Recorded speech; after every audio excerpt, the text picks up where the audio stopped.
El sindicato UGT está desarrollando la campaña Ponte a 1000 para pedir que los salarios por convenio no bajen de los 1.000 euros en 14 pagas. Insisten en que no es posible hablar de recuperación económica sin hablar de recuperación de los sueldos, del nivel salarial, del empleo de calidad y también de pensiones. Vamos a hablar esta mañana con Mari Carmen Barrera, secretaria estatal de Políticas Sociales, Empleo y Seguridad Social de UGT. Buenos días. Buenos días. Como estamos hablando de los sueldos, de esos 1.000 euros, ahora mismo UGT ha recordado que el salario más frecuente en España está en 993 euros netos en 14 pagas. ¿Se puede afrontar llevar una vida cotidiana con sueldos tan bajos y la calidad de vida muy alta? Evidentemente no. Es por eso que hemos iniciado la campaña, porque desde que comenzara la crisis la devaluación salarial que ha habido en España es sin precedentes, es decir, es un problema que hay que afrontar, que hay una serie de factores que desde luego han incidido todos en que los salarios en nuestro país hayan bajado muchísimo, un 5,4% de media, pero incluso por sectores muchísimo más. Y evidentemente la vida sube, es decir, ahora que está creciendo el PIB, los precios están creciendo. Creo recordar que en la última estadística el 14,2% hasta octubre lleva subido el recibo de la luz en este año y el recibo del gas un 4,5%. Evidentemente los salarios no solo tienen que subir a nivel de cómo va subiendo el coste de la vida, sino que tienen ahora mismo en España una factura pendiente de la crisis que es necesario que recuperen. ¿Es asumible por la patronal subir esos sueldos hasta los 1.000 euros? Pues tiene que serlo, puesto que la patronal está recuperando su nivel de renta que tenía, de ganancia que tenía antes de la crisis. Es decir, ya la patronal en España produce muy por encima de lo que era el comienzo de la crisis, y durante estos años, durante los años de la crisis, la patronal ha recuperado hasta 40.000 millones de rentas, mientras que los salarios en España han perdido por encima de los 5.000 millones de renta. Por una cuestión de justicia, de redistribución de la riqueza, tendría que ser así también. ¿Y el salario mínimo interprofesional debería también llegar a esos 1.000 euros?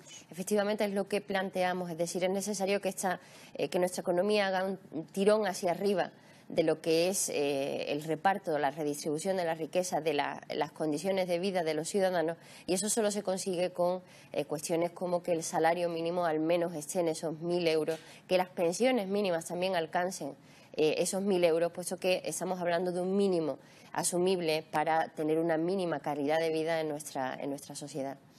Hay un dato realmente inquietante que ustedes han aportado, y es que dicen que los salarios medios son un 5,4% inferiores a los de 2009 en términos reales.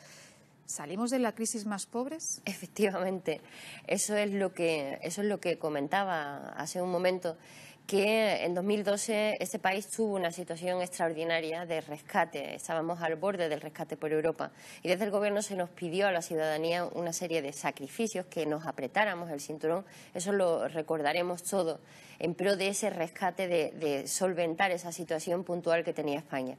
Pero esa situación ha pasado, y sin embargo las políticas que se están haciendo son las mismas políticas que se establecieron de recorte en 2012, que han conllevado una devaluación salarial tremenda, fruto de una reforma laboral y del mercado de trabajo que ha traído una precariedad que es la que hace que esos salarios sean muy pequeños, es decir, contratos precarios, salarios bajos, y una situación de la seguridad social que como consecuencia de todo esto se ha desplomado y que amenaza con cambiar la cara de esta sociedad a futuro, puesto que estamos hablando de un futuro de trabajadores pobres y de pensionistas pobres. Si hablamos también de sueldos bajos, tenemos que decir también, ¿no se puede reflejar de alguna manera que también todavía hay mucha economía sumergida? Sí, el caso español es absolutamente alarmante, puesto que en las comparativas, simplemente si comparamos con nuestro país vecino, con Francia, tenemos más del triple de economía sumergida, roza los 40.000 millones anuales. Y es la única circunstancia que explica el que en nuestro país no haya habido una crisis mayor durante estos últimos años, puesto que el mercado laboral y la falta de inspección, de control que hay actualmente permite que haya esa economía sumergida. como sabemos, trabajadores que trabajan jornadas completas, pero que solamente por la parcialidad, la posibilidad de esos contratos parciales y temporales, pues solamente cobran la mitad de la jornada o que no se cobran horas extras, etcétera.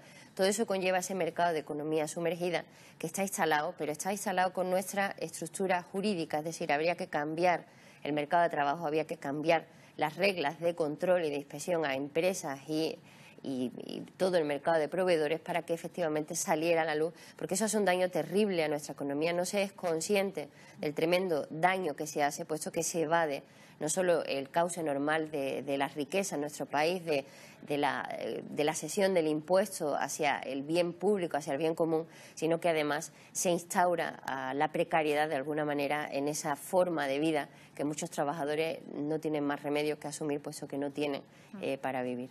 Según UGT, ¿cuánto tendrían que subir los sueldos en 2018? ¿Tendría que haber una subida general o habría que establecerlo, habría que verlo convenio por convenio?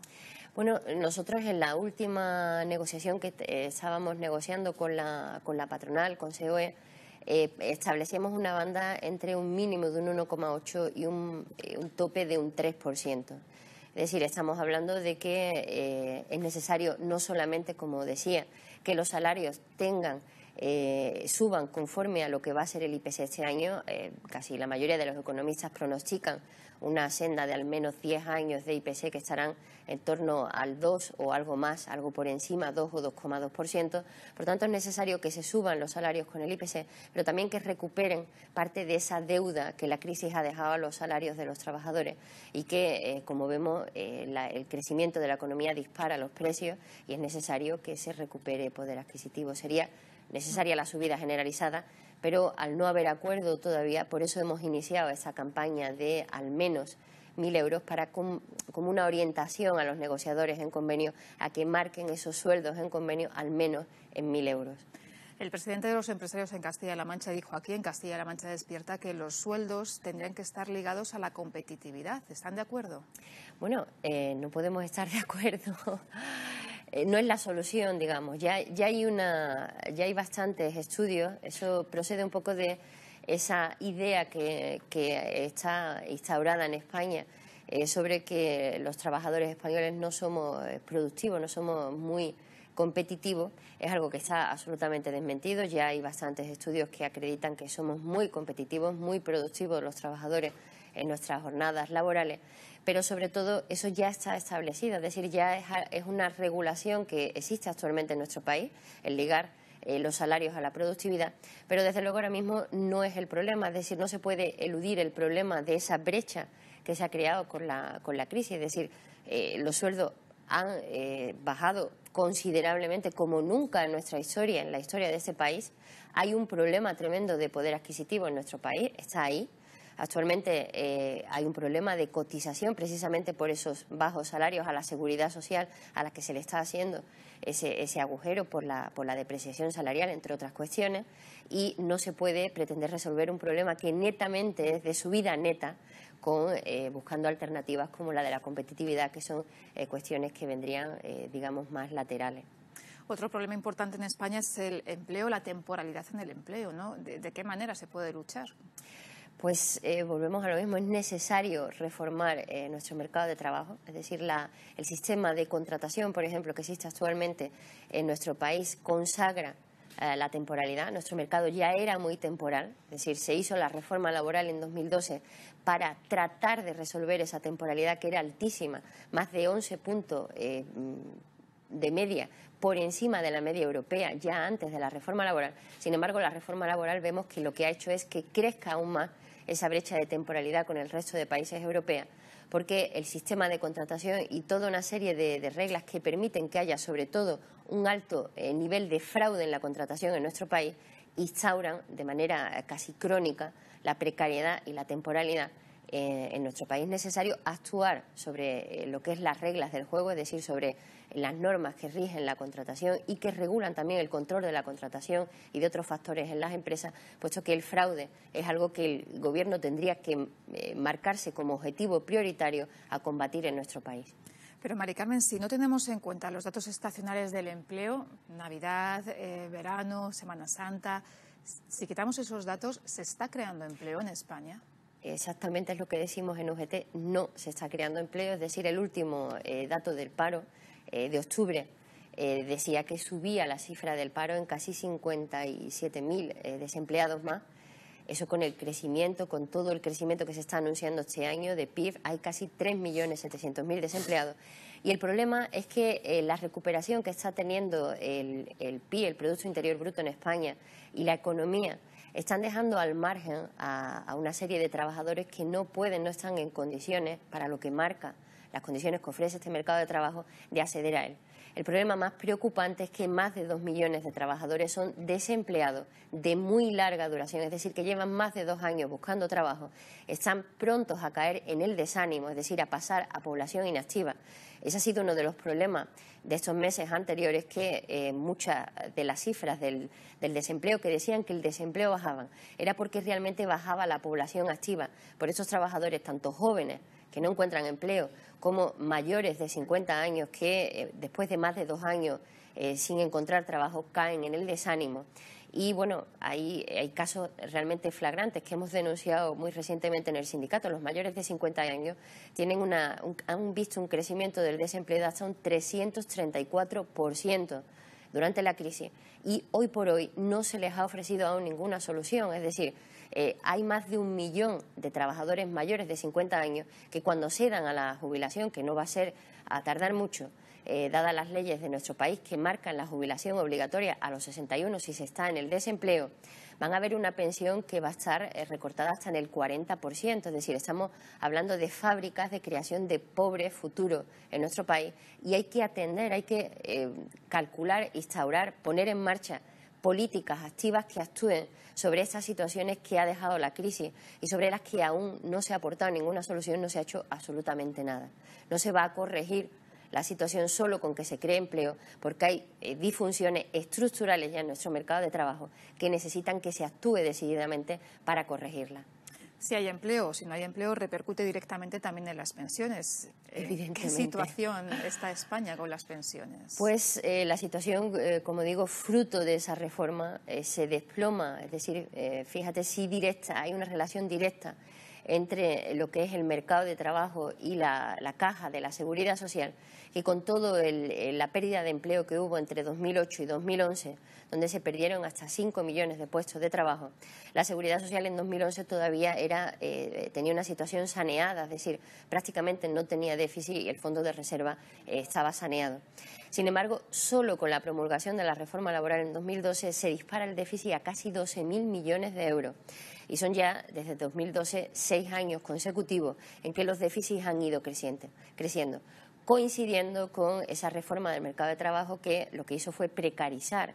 Es decir, nuestro mercado, como bien dice, era estacional, era temporal, pero con la reforma del 2012 se permitió que además esos contratos fueran parciales, es decir, que no solamente duraran una semana, un día o un mes, sino que además duraran horas dentro de esa corta duración. Por tanto, ¿qué cotiza un trabajador que tiene un contrato por horas de una semana a la Seguridad Social? Evidentemente se han desplomado las cotizaciones, es necesario recuperar el empleo para que se recupere la Seguridad Social, pero la situación de déficit actual requiere también, como el mercado de trabajo, que ese agujero que se ha creado se actúe sobre él de una manera también decidida, con soluciones desde el Gobierno. ¿Pero se pueden mantener las pensiones? Evidentemente, se han mantenido durante toda la existencia de la Seguridad Social. Esta crisis, nosotros desde UGT denunciamos que es una crisis realmente forzada, puesto que no se puede estar pensando en desmontar todo lo que es nuestro sistema de seguridad social, de pensiones, por un déficit que dura desde hace 6 años, que es fruto directamente de un determinado tipo de política, y que desde luego si se corrigieran esas políticas, evidentemente desaparecería el déficit y las pensiones serían sostenibles. Hay que sostener el empleo, hay que generar empleo también en nuestro país. Nuestro país tiene un modelo, digamos, de creación de empleo que está agotado. Habría que plantearse un cambio de modelo productivo, habría que subir salarios y habría que actuar también sobre las cuentas de la Seguridad Social, puesto que la mayor parte del déficit de la Seguridad Social, denunciamos en UGT, se debe a que la Seguridad Social no se destinan los fondos que se deberían destinar a pensiones, al pago de pensiones solamente, sino a costear una serie de políticas que finalmente dejan un agujero en la seguridad social, y es totalmente injusto que se diga a las generaciones que van a jubilarse ahora y en las próximas décadas que no van a tener pensión o que van a ver muy recortada su pensión porque ya se ha gastado el dinero en otras cosas que no eran pensiones. Esa es la denuncia que planteamos desde UGT. Claro, la amenaza que siempre sobrevuela es que la hucha de las pensiones se está agotando. ¿Cuál es la salida? ¿Subir impuestos? ¿Qué hay que hacer para que esa hucha se mantenga? Bueno, de entrada, para mantener la hucha de las pensiones, evidentemente la receta es crear más y mejor empleo de calidad, subir las cotizaciones, porque lo que hemos asistido durante la crisis ha sido una crisis de la cotización como tal. Todo nuestro sistema laboral y de pensiones pivotaba en torno a la figura de la cotización a la seguridad social. Eso se ha desplomado, eso se ha caído con esta crisis, hay que recuperar eso.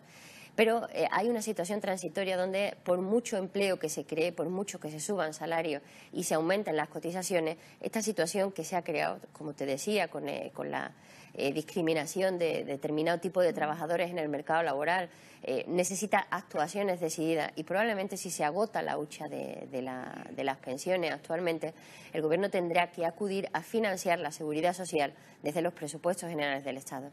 Es decir, si el Gobierno, dicho de otra manera, como escuchamos diariamente a la ministra decir, garantiza las pensiones, porque así lo dice la Constitución, es decir, las pensiones en nuestro país están garantizadas, debería de existir una ley que dijera que anualmente la diferencia entre ingresos y gastos de la seguridad social va a ser compensada a través de presupuestos generales del Estado. Es decir, los ciudadanos no deberíamos de estar preocupados por el déficit de la seguridad social si, tal como se nos dice, y es nuestro derecho constitucional, las pensiones están garantizadas. Por tanto, esa duda debería estar despejada del horizonte, y lo que tendría que trabajarse es en realmente sanear y mejorar todo nuestro sistema de empleo y de seguridad social sin tener presente esa figura del déficit, que realmente es un déficit que, insisto, es ajeno, puesto que todos los gobiernos sin excepción, incluido este, han utilizado los fondos de las cotizaciones de los trabajadores en la seguridad social para costear políticas, que luego no han reingresado esos fondos en la seguridad social, y, por supuesto, la seguridad social así es deficitaria, evidentemente. Hemos hablado de la subida de los sueldos, pero ¿también deberían subir las pensiones? Evidentemente, sí. Hay 4,8 millones de pensionistas que ganan por debajo de los 700 euros. Evidentemente eso no da para vivir. La pensión mínima está situada ahí, en los 700 euros. La pensión más frecuente entre las viudas son 450 euros. Y esa realidad no puede ser el exponente de un país como el nuestro, que pretende estar a la cabeza, a la vanguardia del crecimiento y del desarrollo en Europa. Hay que corregir las desigualdades en nuestro país, y las desigualdades están instauradas a través de la política salarial y, desde luego, a través de las pensiones también, porque hay, ya digo, un gran número de pensionistas que tienen pensiones muy bajas, y que es una realidad que, incluso comentaba hace un momento, les lleva a abandonar sus tratamientos médicos vía ese copago farmacéutico, que es una total injusticia con los pensionistas. Más de 400.000 pensionistas dejaron sus tratamientos médicos el año pasado porque no podían pagar los medicamentos, y eso es algo que en nuestro país no podría deber permitirse, es decir, es una injusticia intolerable. Estamos viendo las imágenes. Ustedes han hecho durante unas semanas esas marchas, ¿no? Defendiendo sí, unas pensiones dignas, ¿no? Y han recorrido muchas partes de España, también de Castilla-La Mancha. ¿Qué han reivindicado y qué sensación han sacado de la calle? Bueno, pues la sensación ha sido bastante positiva, la verdad, tengo que decir. Al principio fue bastante complicado, aquí estamos en Málaga, bastante complicado de comenzar, de arrancar, porque ha sido una movilización grande. Hemos partido en 5 columnas desde varios territorios del norte y del sur de España, confluyendo en Madrid. Y realmente este asunto, el de las pensiones, siempre ha sido un asunto bastante, digamos, poco abierto a la ciudadanía, puesto que es una circunstancia, la de la seguridad social, que plantea complejidades. Es decir, hay muchos expertos, economistas, etcétera, opinando y hablando sobre el tema, y eso hace que la ciudadanía no sepa exactamente qué es lo que ocurre.